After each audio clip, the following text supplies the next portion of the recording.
Greetings, diners, and welcome to another edition of the Collapse Cafe here on the Doomstead Diner.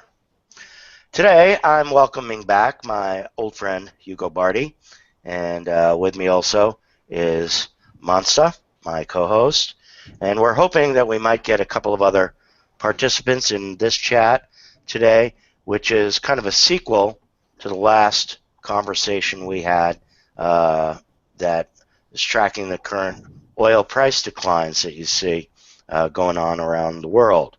Oil has dropped from the $100 or so range where it was hovering at for quite some time, dropped through the 80s, then dropped through the 70s, and is now parked somewhere in the mid-60s, and possibly will go down into the $50 range. How profitable oil is to drill up at these prices remains an open question. There is differing spins coming out of the media. Our conversation a while back with David Hughes indicated that an $80 price was pretty much necessary for most of the Bakken. The sweet spots perhaps can come in cheaper than that. $60 might be a possible break-even point, but going much lower than that for these areas means that in all probability production will have to be shut in because it simply won't make any money. And the current drilling rig permits for next year seem to be about 40% down as well. So all indications are that there's going to be a significant reduction in the amount of oil being drilled in the unconventional oil plays. Now, that does not mean that oil will disappear from the market. There's still plenty of oil that's coming up out of the ground in other places that comes up perhaps as cheap as $20 a barrel. I believe that's the price quoted for profitability for some of the legacy Saudi fields and so forth. So you're not going to see a disappearance of oil, but you certainly are likely to see a significant change in the patterns of oil pricing and oil distribution as time progresses here. And it's with that in mind that I brought Hugo back on. Both of us published articles in the last week or so, or the last couple of days, looking at how the depletion issue might play out over time here. Hugo has, for quite some time, had a Seneca Cliff idea, which basically shows that the amount of use of oil will drop off faster than the its progression up the hill. In other words, how fast we accessed it, how much we used over time, versus how quickly we will stop using it. So I thought to start with here, Hugo, you could try explaining your Seneca Cliff model, how it came to be, and how it might play out over time here. Well, Roger, it's a fascinating question that I've been working on this issue for a few years, and the more I work on it, the more fascinating I find it. Because you see, I wonder what I was doing before I started working on peak oil, because really so interesting, so deep. It goes really at the core of what we are doing as human beings, as a society, as the industrial system and everything. It's our relation with the world, and our relation with the planet, or the world, if you like, is that we define things that we call resources. These resources are things that we like to use, to exploit, to transform them into something that we use, and then we throw them away. So it is the way we operate, and there are some laws that govern this way of doing things. And you see, it's not the same kind of laws of physics like gravity. Gravity, you know that an apple will fall from a tree and will follow a certain trajectory. And there is a rather simple equation that tells you the speed of the apple falling. But it is more or less the same, actually. It's more qualitative, but it is physics. The more I work on this, the more I find that everything is related, everything is connected. The same laws govern everything. So the way we exploit resources has to do with the laws of thermodynamics. Just like also the apple falling, it's the same kind of things. Everything in this universe behaves in such a way to minimize thermodynamic potentials. Okay, let me explain it, because the way I said it, I understand it would not be so easy to understand. But you see, there is this concept that most people know, which is entropy.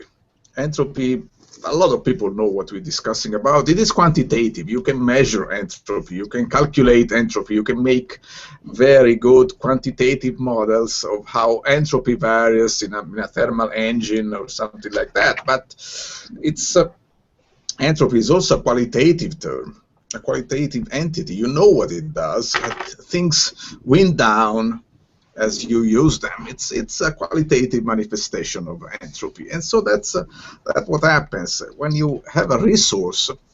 A resource is something that has a large thermodynamic potential, and so the way you use a resource, you generate entropy, and you move this resource from one condition to another, which has a lower thermodynamic potential. This is a general pattern, and you go through these curves. The Seneca cliff effect is a manifestation of entropy, which is something that I find extremely interesting, because if you model this winding down of resources into industrial capital, and then from industrial capital they become waste, because this is what we are doing, transforming resources into waste. And if you look at that, you see that this behavior is robust. The fact that when a resource decline in extent, it goes faster than when it grows, and it's very you can understand why it happens, because people try desperately to do it as fast as possible. They get used to have a resource like oil, crude oil, and then you say, I need oil, so I will do anything I can in order to get it. But if you do all what you can, then you run out of the resource first, and this is the main point of the story. It is what people in system dynamics call pushing the levers in the wrong direction, which means that you understand what is the problem, you are running out of something, depletion, and you want to do something about that. And the first idea that you have is that if you have a depletion problem, you want to solve it by drilling deeper, more, faster, and try to extract faster. But then you don't realize that if you extract faster, you drill more, then you run out of the resource faster, and that's the problem. So you create your doom by yourself, and that's the point. Okay. Well, while you were discussing that and how depletion occurs more rapidly than the accretion phase, we are joined by two other folks who have done a lot of examination of this from a couple of different sides. I see Ron Patterson has joined us. Ron Patterson is a longtime follower of the peak oil phenomenon and has his own website. I think it's peakoilbarrel.com. And joining us also from the economic side of this is Steve Ludlam, who runs Economic Undertow. And Steve was with us on the prior broadcast as well. So welcome both of you guys. we're getting into talking about how quickly the depletion rates might occur over time here. And Ron, you want to fill us in on where you think that's going from your point of view? Well, I'm not really sure. I think we'll hit peak oil this year or next year at the latest, but I don't see the plans going down really fast. Maybe about 1% to 2% for the first 2 or 3 years, and then speeding up after that, about 3 to 5% on down the road after about 10 years. Uh, it also depends entirely on the economics of the situation. If if prices collapse, if the world goes into recession, then we will decline quite fast because the price will drop down so low that it won't be economical to uh, recover the oil. But a lot of people seem to think that prices will go sky high and encourage a lot of exploration and pumping, but I don't see that. There's a price at which the oil cannot, the economy cannot stand, and I see that hitting that price at around $120 a barrel. I don't think it'll ever go much higher than that. Of course, we went higher than that in '08, but that only very temporary, very quickly. We will not. I don't see any prices ever staying above $100 to $120 a barrel. I think that's the maximum we can withstand. Well, right now, it appears that even the $80 price is too much, and we've dropped down into around the $65 range for oil. And as I mentioned earlier in the broadcast, you guys weren't here yet when I opened up. This is putting a lot of pressure on the unconventional oil fields that cost substantially more to bring the oil out of the ground. Steve, you want to give us your perspective on where you think oil prices will go and how production will fare at its current pricing level? Well, we're kind of in uncharted territory here because when we've had oil crises in the past, it usually results in oil being shifted into spare capacity. In other words, there's always plenty of oil, but it just isn't delivered. And if we have a shortage, it's an above ground situation. It isn't because we're structurally over extracting our supply. So we're in a completely different situation. It's really hard to predict what the outcome is going to be, except we're going to continue to deplete what we have until we decide not to do so. And if we don't decide to do it, then the decision is going to be made for us by events. And how exactly that plays out is hard to say. In general, we're not getting richer. So if we're not getting richer, we can't afford to bid the price of oil higher. So the trend is going to be declining price. At the same time, compared to other goods and services, oil is becoming more dear because we're so good at extracting it and burning it up. So it's kind of like a contradiction. Two things are happening at the same time. They're kind of opposite each other. Oil is getting more dear. In real terms, it's becoming more costly, but at the same time, in real terms, it's becoming less costly because people can't afford to pay the money. So, and how that plays out is really kind of hard to predict. Well, the big problem, of course, is that, when you're talking about oil, is you're not just talking about oil.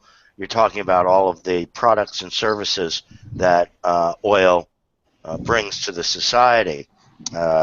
Food, of course, being primary for everybody. The oil industry and oil production methods have brought about the green revolution, industrial agriculture. So the copious amounts of food that we see these days in the supermarkets is all related to the quantity of oil that comes out of the ground and the price that oil comes out at. So if oil prices are becoming more dear in real terms because incomes are dropping because people don't have access to the money, then similarly food prices are becoming more dear, and this, of course, hits the emerging economies and third world much harder than it hits us. So this dynamic, as it plays out with oil pricing and oil supply, hits the most basic needs of individuals. Going back to Hugo, a while back, Hugo put up a couple of pictures of Italy showing how much electric lighting had changed in Italy and how those patterns are moving around, and that inspired me to look at patterns of electric lighting here in the United States as well. And it seems like it's becoming pretty clear that that one of those goods and services that we depend on that is very fossil fuel dependent, which is electric power, appears to no longer be increasing in its availability and its use across the globe. Hugo, you want to talk about how that aspect of depletion might play out and how that might work along the Seneca Cliff idea? Well, you may have heard about the so-called Olduvai model by Richard Duncan, which was focused on electric lights, and he proposed already several years ago that the decline of society, the decline resulting from the lack of energy, would result first and foremost in the form of a decline in brightness, in the lights, in the availability of electric power. And it's interesting because if you look it over, Roger, you did some work, very interesting. There are some trends, some interesting trends, that in some areas of the world we are consuming less power for lighting. Apparently, people are forced to reduce the lighting and it appears in the satellite pictures. You see that some areas are dimming. They're getting dimmer all the time. So it is possible that it's one manifestation, one of the many manifestations of the fact that energy is becoming more and more expensive, and so it has to appear in some way. And the interesting point is that it does not appear in the center, but in the periphery. There are countryside areas are becoming dimmer, whereas the city centers are remaining bright. You see it here in Italy.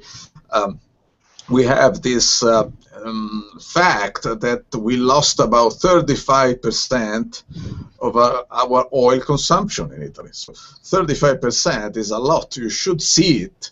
But if you look in the center of the town where I live, in Florence, you don't see any change in the traffic. The city is full of cars, but if you go out of the center, you look at the periphery, you go in the countryside, you see that the reduction in traffic is very clear, and there has to be, because this 35% loss in oil consumption has to appear somewhere. So it appears in marginal areas. It is contracting from the sides, where the center for the time being seems to be unaffected. Yeah, that is definitely the pattern that I detected. I wrote an article called "The Dimming Bulb," which is currently up on the Diner, and there also has been some academic exploration of this idea over in Europe, looking at changing lighting patterns over time that I brought up in the article. And this dovetails, very much with some stuff that Steve brought forth about gasoline consumption, which is the other aspect of our dependence on oil is our transportation system. And he found a graph by Doug Short, which indicated that it's not just Italy has seen a 35% drop in oil consumption.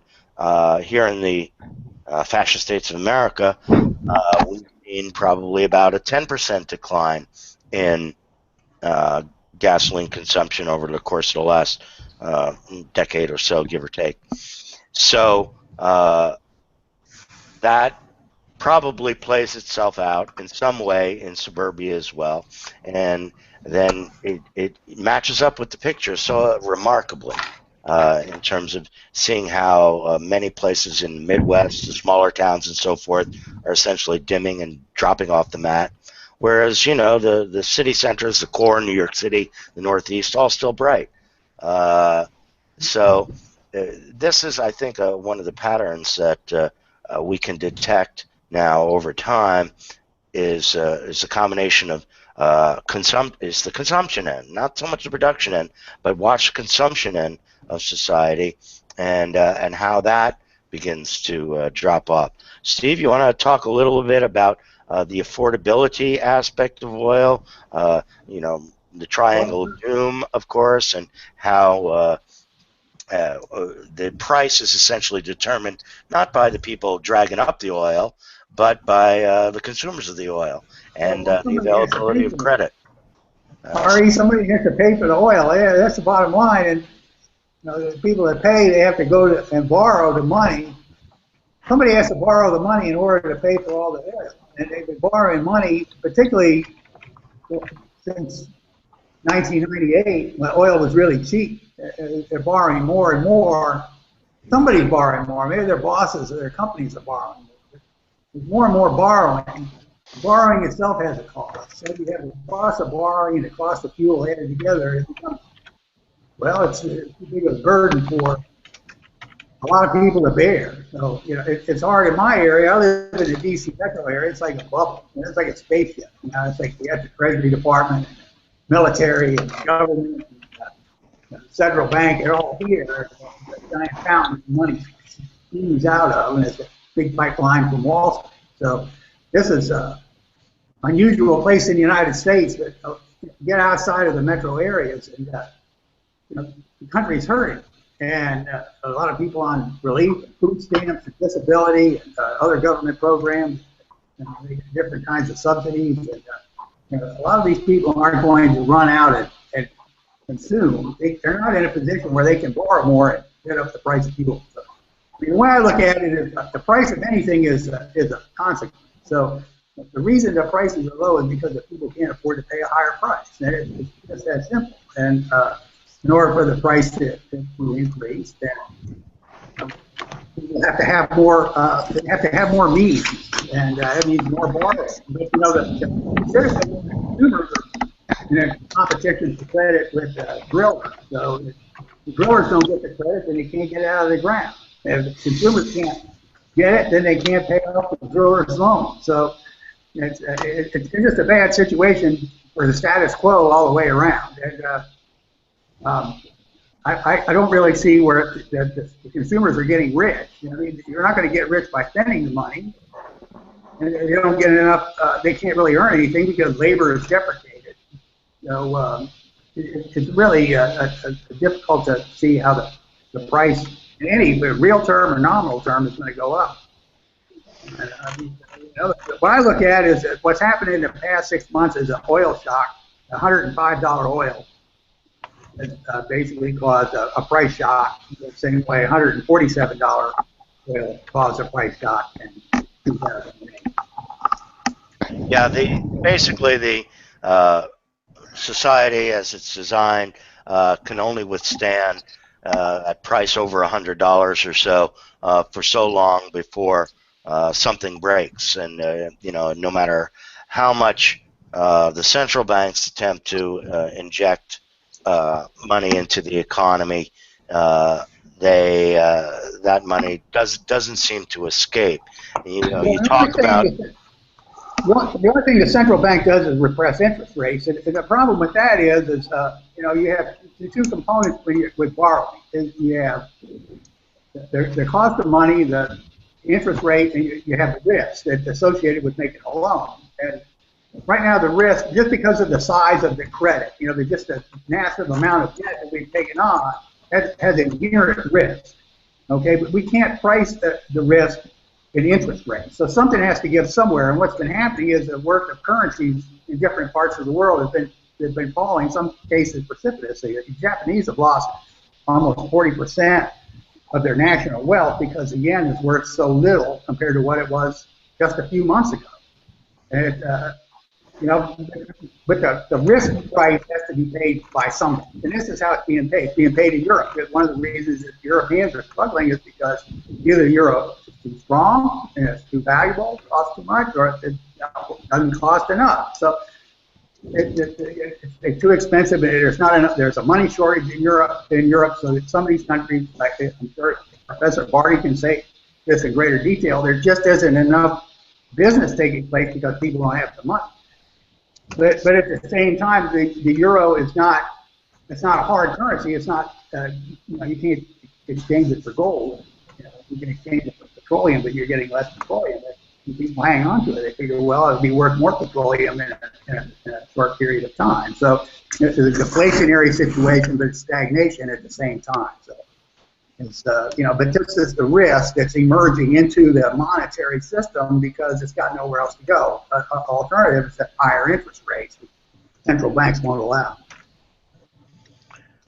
Well, that lack of money that flowing around the economy in Europe and so forth, and in Japan, and the fact that the money that does flow is becoming less valuable, all conspires around the same idea, which is a recession, depression, so forth, a lack of jobs for everyone. One of the deals here in the United States is that the current oil boom, if you will, I think I read, has been responsible for something like 93% of any of the jobs that have been created in the year since 2008. But then what you have here in terms of investment going forward into the future is the possibility, or already 40%, as I mentioned before, 40% of the permits for drilling in the Bakken, it's 40% less than it was going into next year. So that means that there's going to be a lot of rigs that are shut in over in the Bakken because they've a tremendous number of them out there, and the pictures from space are truly amazing on that. If you look at the flaring and so forth that's coming out of that neighborhood right now, I believe that's one of the first areas you're going to see diminish in brightness here over the course of the next year, simply because so many rigs are going to be mothballed. I was talking to a good friend of mine who works out there, and this is already being seen now. A lot of the folks there are putting on a brave face and saying it's going to come back. This type of shakeout just shakes out the weak players in the market or in their business, but the people that are in there for the long haul, they'll be back. The prices will come back, and so forth. But I'm just not sure the prices will be coming back, or those jobs. Ron, have you heard anything about the level of production that might be expected next year in places like Eagle Ford, Bakken, and so forth, with this level of credit contraction? No, I've been listening with interest about what you had to say and other people have to say, but looking at the rig count is still way up there, in the Bakken anyway. In the Bakken, it's like 192 rigs. If they're going down, why have they started going down? Why are they still there? Why do we still have those rigs out there working? I noticed. Well, I think the ones that are already drilled. This is what my friend said. The ones that are already drilled, they're going to keep going, and probably keep going for a year to a year and a half. It's just that there won't be any new drilling going on, and as each rig comes, because the wells deplete so fast, as each rig finishes with its place, it'll basically be mothballed. So we don't see an immediate, even though the applications for drilling permits is down, we don't see the actual number of rig counts down yet, and that will take some time because current wells have to be essentially they have to drag out as much oil as they can from them. Yeah, but we still see rigs moving in and rigging up. We still see every week we see a bunch of rigs move and start new wells. Why is that happening? Is my question. I don't understand that if drilling is supposed to be dropping off. It don't seem to be dropping off at all. Well, they can still but I'm not seeing that. Mm-hmm. Well, the companies can still borrow. The companies can still borrow.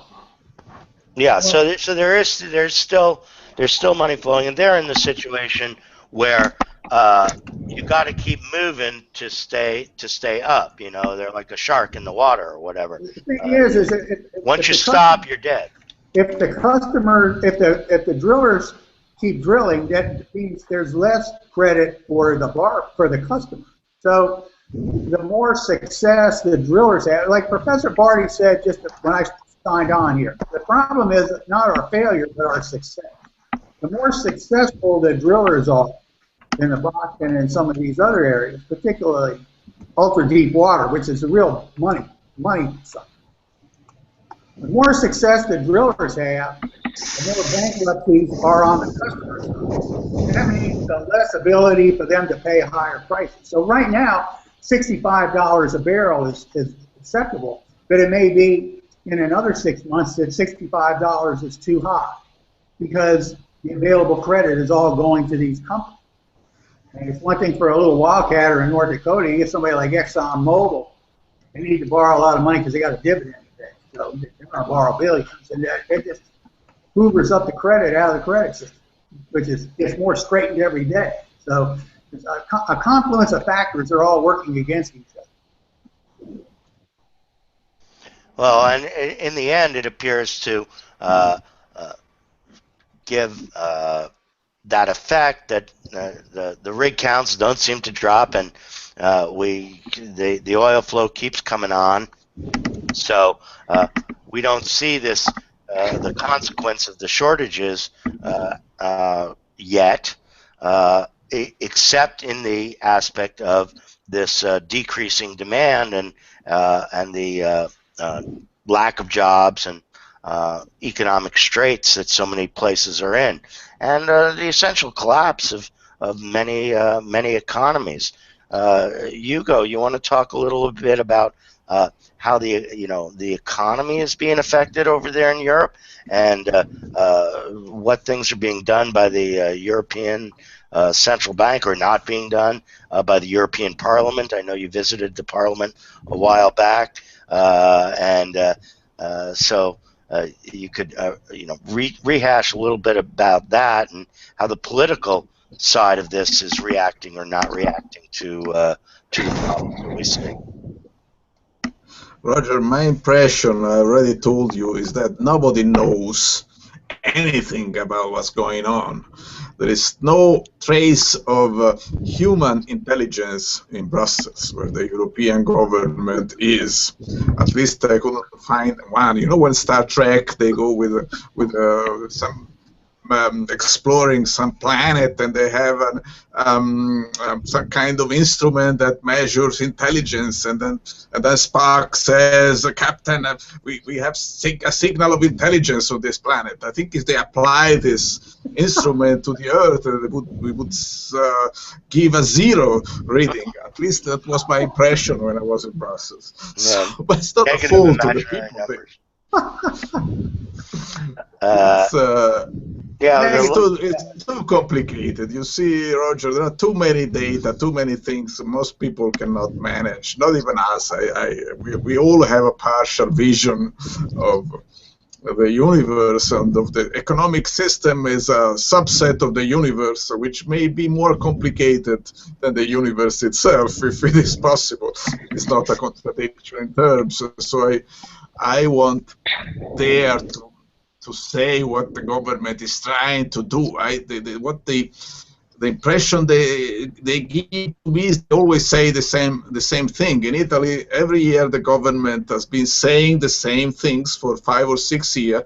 Next year, growth is going to restart. And I think they will keep going with that for quite a while. Yeah, well, one of the constant aspects of this is to focus on how the problem is financial and monetary, and you have this battle between the Keynesian side, that says print money, or borrow money, I should say, borrow money, and stimulate the economy through more borrowing. Whereas you have this other side, they refer to themselves as the Austrian school, folks who believe that you need a dependable form of money, and that gold provides that dependable, solid form of money. But for myself, I wonder. You think about a place like Italy. Let's say you switched over to the lira, or you switched over to the lira tomorrow, and you made the lira 100% backed by gold. Now how would that change Italy's problems, their economy? They still don't have oil, and if they wanted to buy oil with their lira, well, they'd have to spend all the gold that they had to get the oil, which means then they no longer have the gold to back the lira, right? So that's a good point. Yeah, it looks like no exit situation, right? A no-win situation. I was discussing about Star Trek before, and you remember the Captain Kirk said, "I never put myself in a no-win situation," right? And I think going back to the lira would be exactly that. Putting ourselves in a no-win position. We would have to pay for oil with liras, and I don't think it would be so easy to do that. But so what can I say? A lot of people here say if we go back to the lira, everything will be fine. I'm sort of not sure, but I'm afraid after my visit to Brussels, I have the impression that we are going back to the lira at some moment. Well, the issue is that the euro is turning into such failure for so many of the countries that use it that it's almost any option is better than that. When something isn't working, try something else. So what's your choice if you've got something like the euro that is absolutely not working? Your only choice is to then try going back to your own currency. But where's the value in the currency, and what value does it have? That's a good point. At least if we go back to the lira, we save all the money we're spending to those huge buildings in Brussels, and those lots of people who are moving around inside these buildings doing what I cannot understand. Yeah, it's pretty much hard to figure what the politicians are doing or why they're doing it. And the only thing they seem to be doing in greater and greater numbers all the time is leading us to various different wars around the world. Yeah, that's another little problem, yes. All right. That aspect is definitely makes life pretty difficult.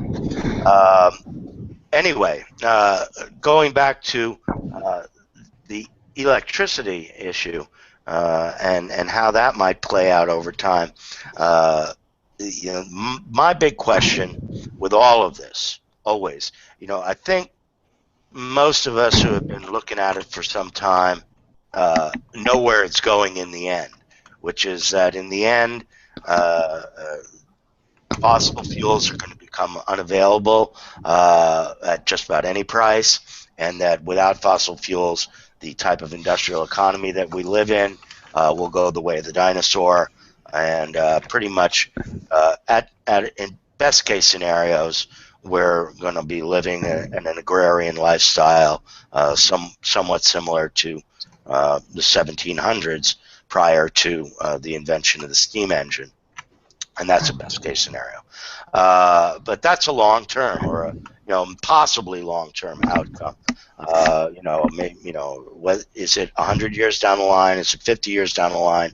Well, how far away is this collapse of the system?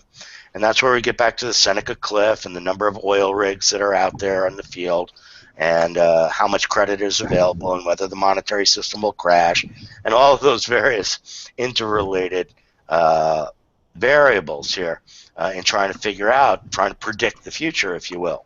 People are always asking me, Ari, you've been following this forever. When's it coming? When are we going to get the collapse? And I'm like, the collapse is already here, guys. It's ongoing. It's right in front of you. You just have to watch all of these things as time goes by. But what they really are asking is, when are they going to not be able to get in their car and go driving around, and when are they going to go to the light switch in the house, flick it on, and there's not going to be electric lights? That's the question everybody, really is asking when they're asking when's the collapse going to be here. So in the Seneca Cliff model, applying it over a period of time since Edison first wired up Buffalo in the late 19th century, 1890, something like that, 1880, I don't know exactly. Electricity as a ubiquitous expectation in society has taken around 120 years to reach this peak point. And, if you accept the analysis, looking at the images and so forth, and things like, I put up graphs from the GDP in China and the relationship between GDP and electric consumption. You can see pretty much that we've reached peak electricity and that's on its way down. The question is, how long before, say, 50%, we're at the 50% point or the 25% point? It's not so much the 0 point, because it's going to take a long time to tail off. So I just want to, go through the panel here, and, you can use data if you want to, or you can make a wild-ass guess, or, what's your feeling, or it's never going to happen, we're going to have alternative sources of energy drop in. I'll start with Ron Patterson on that. Ron, how long do you see before the normal amenities of life that we're used to in industrial culture, driving around in automobiles and electric lights and so forth, how long before, say, that's pretty much 50% unavailable in what is currently the industrialized world? That's a complicated sort of question, but that's how I'm framing it. All right, I'll give it a try. It won't happen that way. It won't be electric lights and driving go down at the same time. The grid will be the very last thing to drop off, because we have lots of coal, and the grid is primarily coal.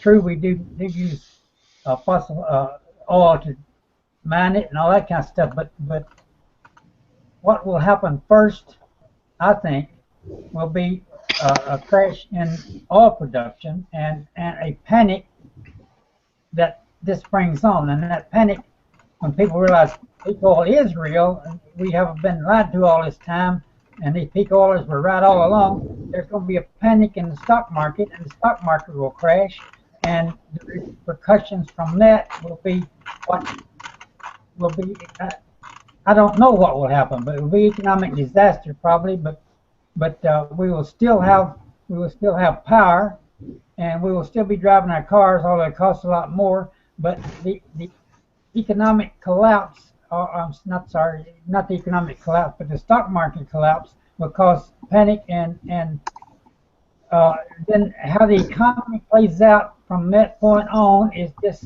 unforeseeable. It's unpredictable. I don't know what will happen, but I look for that to happen within the next 10 years. I mean, I look for the crash of the fossil of oil down to like 25% after about in say 2025 or sometime like that, and then it will, this point will sink in. Peak oil is real. Peak oil is going to collapse, and we are not replacing it near as fast as we thought we would. We are not building all those windmills and all those solar cells, and all this ethanol is not coming in, and it's going to dawn on people that there is nothing out there that's really going to replace the oil we produce, and the psychological repercussions from that will be the main thing that hits us, not the lights going out or even driving less. It's the the psychological thing that will cause the economic collapse more than anything else.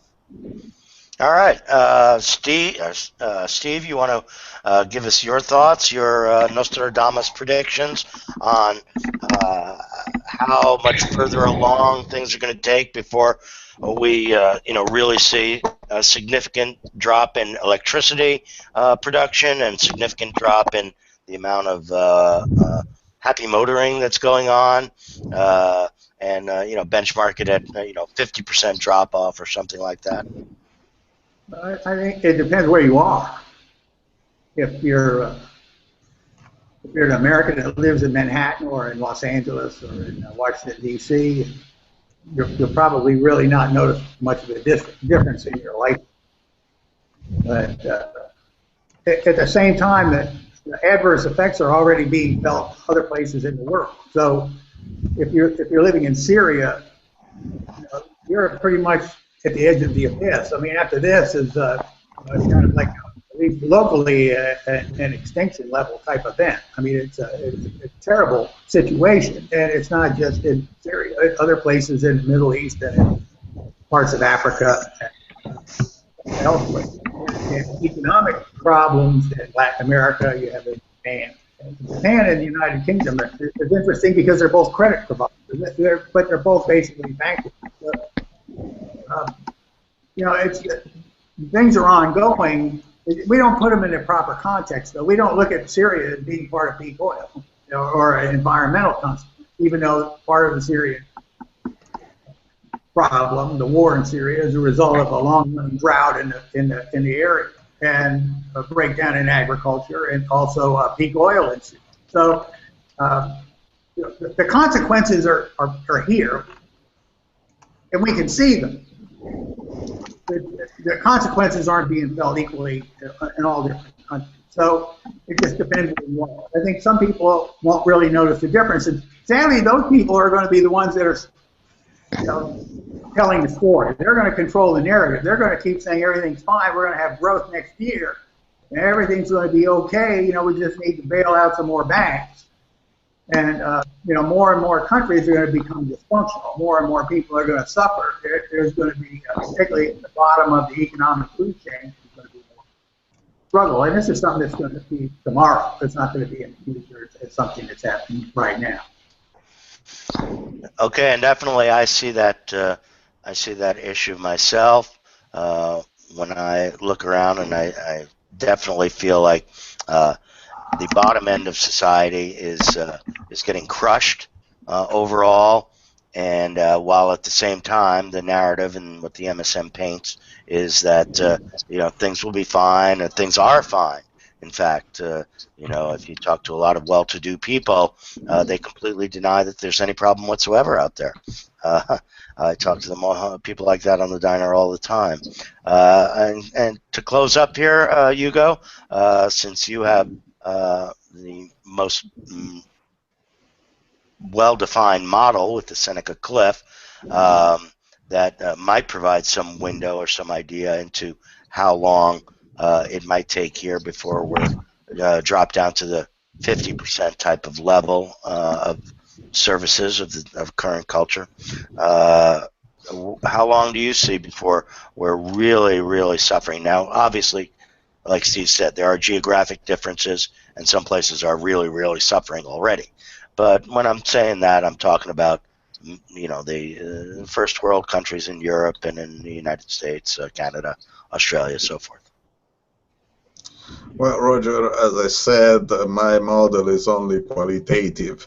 I cannot really use it to make a calculation of when exactly we could expect the kind of decline you're mentioning, but I think I can tell you something, and it is that I am scared, personally scared a little bit. I'm getting scared, honestly, and I won't say more than that right now.